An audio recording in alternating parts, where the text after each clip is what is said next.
Olá, meu nome é Karina Bezerra, sou professora da disciplina Textos e Narrativas Sagradas Indígenas. Temos aqui um representante da etnia Funiô, que vive aqui no interior de Pernambuco, no município de Águas Belas.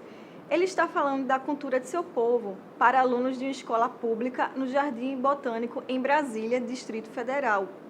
Sua apresentação faz parte das comemorações do Dia do Índio. Mas o que significa ser índio? Quem são eles? Qual a sua história? Quais suas crenças? Quais suas narrativas? O que o índio está contando? O objetivo da disciplina é conhecer e compreender a importância e a estrutura dos textos sagrados das tradições indígenas, seu contexto sociopolítico, histórico, cultural e religioso, e sua função normatizadora do tecido social no qual o ser humano está inserido. Na unidade 1, iremos estudar quem são os indígenas do Brasil. Vamos compreender quem foram os primeiros habitantes do Brasil, desconstruir a imagem do bom selvagem, entender as políticas de aldeamento e diretório e analisar a controversa situação do indígena no século XIX. Na unidade 2, iremos estudar textos e narrativas sagradas indígenas, que falam da origem do cosmos, das coisas e seus fins, dos motivos das coisas ruins na Terra e sobre as metamorfoses. Na unidade 3, iremos estudar mais textos e narrativas sagradas indígenas. Conheceremos narrativas sobre a gravidez, sobre as mães, os tabus e suas transgressões, as narrativas sobre amor e sexo e o que existe após a morte. Na unidade 4, iremos estudar sobre os indígenas hoje. Analisaremos o significado e ações da FUNAI, compreenderemos os discursos e a identidade do ser índio, compreenderemos a preservação e resgate das tradições indígenas, analisaremos as traduções e sincretismos nas religiões indígenas e com as religiões indígenas. Na unidade 1, veremos quem são os indígenas do Brasil. Nesta unidade, investigaremos o surgimento e o desenvolvimento histórico dos primeiros habitantes da terra Brasil. Primeiramente, descobriremos como foi o povoamento das terras, posteriormente denominada Brasil.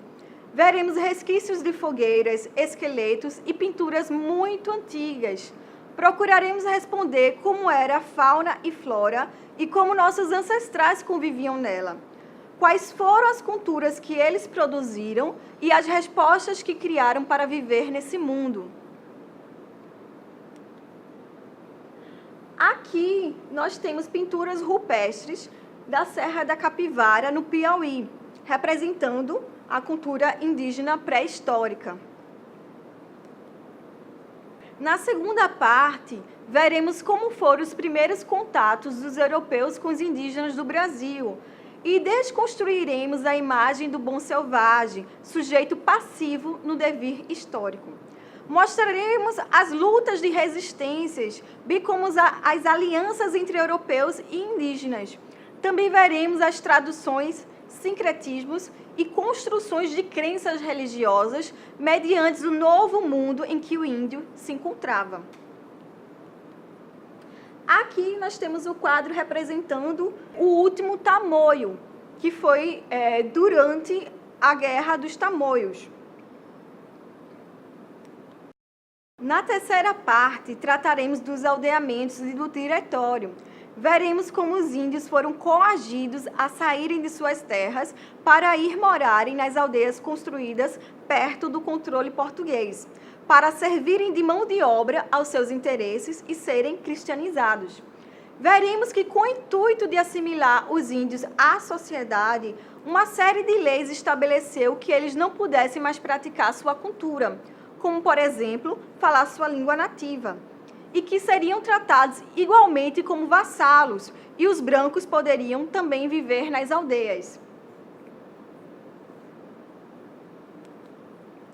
Aqui nós temos a imagem do aldeamento dos indígenas tapuias. Na quarta parte versa sobre o século XIX. Nele perceberemos a construção de uma história que excluía os índios vivos, enquanto valorizava índios desaparecidos. Constataremos como a história e seus produtores serviram à política assimilacionista, que pretendia criar uma imagem romântica do índio de um povo extinto, reservada aos museus. Pois a intenção era realmente essa, que os índios fossem assimilados na sociedade e desaparecessem, e suas terras incorporadas ao Estado. Aqui nós vemos o livro Guarani, de José de Alencar, em que retrata essa visão do índio romântica. Então, convido a vocês a conhecer a história dos indígenas do Brasil através da nossa disciplina.